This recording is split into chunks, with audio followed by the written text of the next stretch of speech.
Karena memang era Singosari itu dibangun arca-arca raksasa seperti arca Ganesha raksasa. Bahkan pasukan gajah dari India ini pada masa Chandragupta ya pernah mengamuk dan mengalahkan pasukan Yunani yang dipimpin oleh Alexander Agung atau Alexander the Great. Ya, kuda-kuda Yunani itu takut dengan gajah-gajah perang, gajah-gajah zirah dari India. Dan kita akan melihat jejak peradaban masa lalu, terutama Singosari dan Majapahit, yang ini menjadi bukti historis.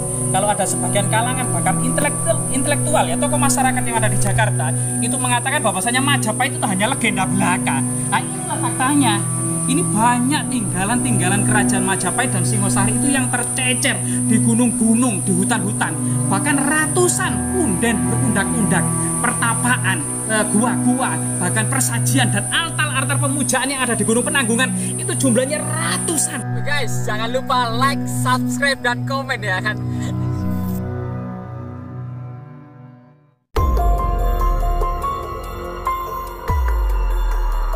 Lokasi yang cukup tersembunyi tetapi sangat sejuk ya, di bawah naungan pohon pinus dan pohon-pohon besar lainnya. Memang ini area perhutani yang sangat bahkan kebun-kebun kopi itu di bawahnya dan kebun pakis itu sangat rimbun. Di sini artinya memang sangat sejuk sekali dan sangat tenang, jauh dari hiruk-pikuk. Nah, di sini ternyata ada semacam arca Buddha raksasa dengan posisi mudra ya, Maha Aksobhya atau kemudian Bumi Sparsa Mudra. Artinya jari-jari tangan Sang Buddha ini menunjuk bumi. Yang artinya pada waktu itu ya, sekitar sejarah dari Sang Buddha ya, kehidupan Sang Buddha, yaitu Sang Buddha merupakan pada masa mudanya adalah seorang pangeran, Pangeran Siddhartha Gautama dari kota Sakya, sehingga disebut juga Sakya Muni atau orang suci dari kota Sakya.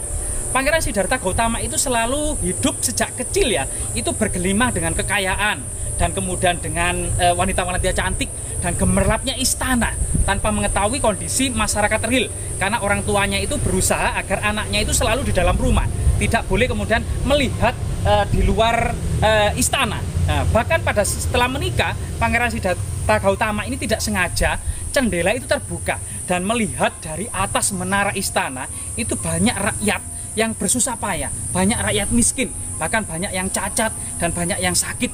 Disitulah kemudian Pangeran Siddhartha terketuk hatinya dan terpukul psikologinya, sehingga kemudian melarikan diri pada malam hari, kemudian bertapa mencari pencerahan di bawah pohon pohon bodhi. Nah, di bawah pohon bodhi. Disitulah kemudian pada saat hampir mencapai pencerahan, di malam pencerahan Sang Buddha itu kemudian ada setan marah yang menggoda Sang Buddha ya, dan mengatakan, apa yang menjadi alasan kamu mencapai pencerahan, wahai Pangeran Siddhartha? Kamu tidak usah di sini. Kamu kembalilah ke istana kamu untuk bersenang-senang. Buat apa kamu menyendiri di bawah pohon ini yang banyak nyamuknya, yang kemudian tidak jauh dari gemerlap istana? Saya akan mencapai pencerahan karena selama hidupku saya melakukan 1000 kebajikan dan mengamalkan semua harta yang aku miliki. Gitu. Kamu bohong, Pangeran Siddhartha. Apa yang menjadi saksi jika kamu melakukan kebajikan seperti itu? Kemudian Pangeran Siddhartha itu menunjuk bumi. Inilah ibu bumi sebagai saksi. Kemudian telah terjadi lindu sebanyak 7 kali, sehingga kemudian dari dalam bumi, dewa bumi itu ibu bumi ya, muncul sebagai seorang wanita cantik yang mengatakan benar yang dikatakan oleh Pangeran Siddhartha. Maka setan marah pun kemudian merat dan mengirimkan utusan-utusannya untuk menyerang Pangeran Siddhartha. Begitu juga utusan-utusannya juga tidak mempan, karena kemudian malam hari itu Pangeran Siddhartha mencapai pencerahan. Sehingga kemudian makna filosofinya dari Sang Buddha ini yang menjauhkan diri dari kehidupan duniawi untuk bertapa di hutan-hutan adalah kemudian semata-mata untuk mengendalikan segala hawa nafsu ya, yang kemudian mencari sifat hening, di mana kemudian fokus memperdalam dharma, dan kemudian fokus kemudian mendekatkan diri pada Tuhannya. Dan itu salah satu filosofinya dari Sang Buddha. Dari segi arsitektur atau pahatan-pahatannya, ini memang era Singosari maupun Majapahit. Karena memang era Singosari itu dibangun arca-arca raksasa seperti arca Ganesha raksasa, seperti arca Kala raksasa, maupun arca Buddha raksasa pun dibangun pada masa Singosari. Dan coba kita secara detail melihat arsitektur dan eksistensi dari arca raksasa ini.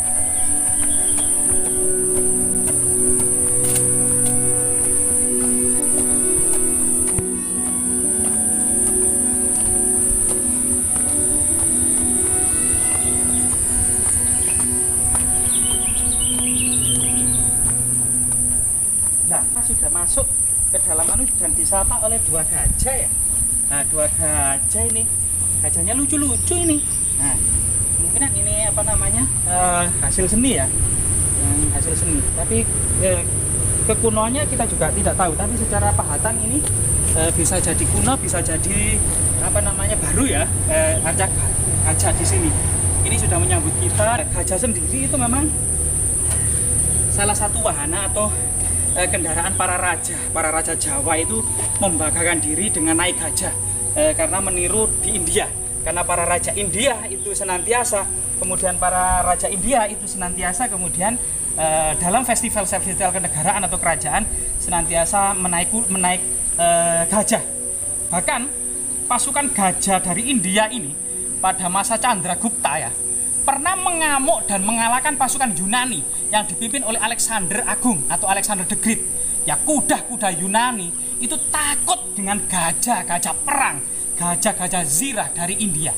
Sehingga kemudian dari situlah kemudian wilayah Alexander the Great itu kemudian setelah menaklukkan Yunani, Afrika Utara, Mesir, kemudian Gaza, kemudian Arab, dan menaklukkan kemaharajaan Persia yang sangat luas sekali sampai kemudian Afghanistan ya, sampai kemudian derapan amukan gajah India menghalangi ekspansi Alexander the Great ke timur. Ya, disitulah kemudian Alexander the Great sambil melamun di atas gunung Himalaya, apakah di sebelah India masih ada kerajaan? Sehingga menurut Aristoteles ya, setelah India katanya Aristoteles itu tidak ada lagi negeri, padahal di balik India itu masih ada Cina, masih ada Jepang, dan masih ada Nusantara.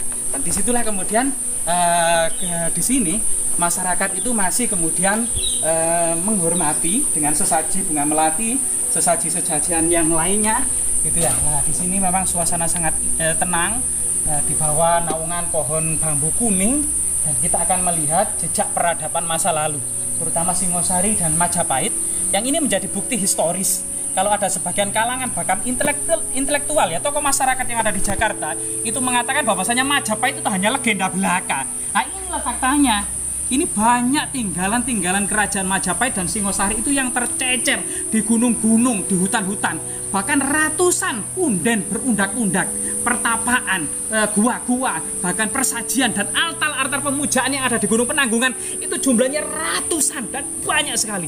Merupakan gunung tersuci di dunia dengan tinggalan arkeologi yang terbanyak di dunia. Bahkan di sekitar Gunung Penanggungan termasuk di lereng Gunung Budak ini yang menurut catatan Belanda itu pernah ditemukan 13 lempengan prasasti Kudadu ya tahun 1294, yaitu setelah Sang Ramawijaya baru saja dilantik menjadi Raja Majapahit. Ternyata yang dilakukan oleh Raja Majapahit pertama ini tidak melupakan rakyat jelata, yaitu seorang lurah Kudadu yang pernah menolong Raja ketika ya 12 kesatria Singosari ini dikepung oleh pasukan Jayakatwang. Ada seorang lurah Kudadu menolong 12 kesatria itu. Bahkan jasa-jasa lurah Kudadu ini sampai kemudian diabadikan.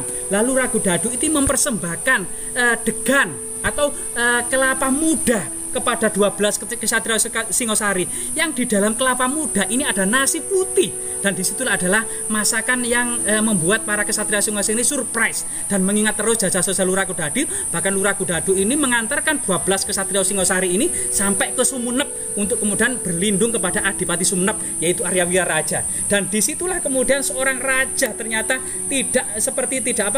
kacang tidak melupakan kulitnya, atau kemudian tidak pernah merupakan jasa-jasa rakyatnya.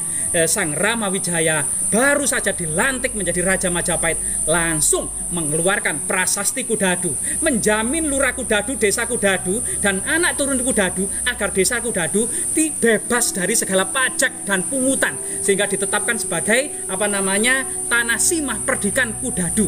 Dan kemudian hanya saja kemudian tiap tahun sekali harus mempersembahkan paraga sekar kepada Sang Hyang Kleme, sebuah tempat pemujaan yang ada di Kleme, yang saat ini kemungkinan ini Gunung Budak ini, yang kemudian di bawah ini ada desa Kemloko atau kemudian masa Majapahit disebut Sang Hyang Kleme. Ini salah satu kemudian kebanggaan ya akan sebuah jasa-jasa seorang rakyat yang kemudian raja tersebut setelah menjadi raja, pas susah payahnya sebelum karirnya menjadi raja itu ditolong oleh rakyat kecil, itu kemudian masih teringat jasa-jasanya tersebut. Lah, semoga kemudian arca yang sangat besar ini gitu ya, menjadi kemudian terus memberikan edukasi kepada tengah-tengah masyarakat arti pentingnya kemudian bagaimana kemudian seorang penguasa yang tidak melupakan rakyatnya, begitu juga rakyatnya selalu kemudian memikirkan negara agar senantiasa aman, damai dan sentosa dan selalu bersatu ya, terutama di Nusantara. Semoga hal seperti ini tetap rahayu Sagung Dumadi gitu ya. Ini terletak di selatan tepat dari Dusun Kemloko, Desa Trawas, Kecamatan Trawas, Kabupaten Mojokerto, Jawa Timur. Nah, bisa di sini kemudian selain kemudian bertamasya, sekedar bertamasya, juga menghormati atau mungkin mengingat sejarah-sejarahnya. Terutama kemudian Raden Wijaya, Lurah Kudadu, dan kemudian Maha Aksobya. Yaitu pentingnya kemudian bumi menjadi saksi atas kebaikan. Tak usah pamer, tak usah menunjukkan kebaikan kepada orang lain. Bumi saja kemudian menjadi saksi atas kebaikan seorang Pangeran Siddhartha Gautama yang selama hidupnya melakukan kebajikan dan selalu kemudian beramal atas seluruh hartanya untuk rakyat jelata. Sehingga kemudian Pangeran Siddhartha ini kemudian mendapatkan pencerahan atas kemurnian hatinya.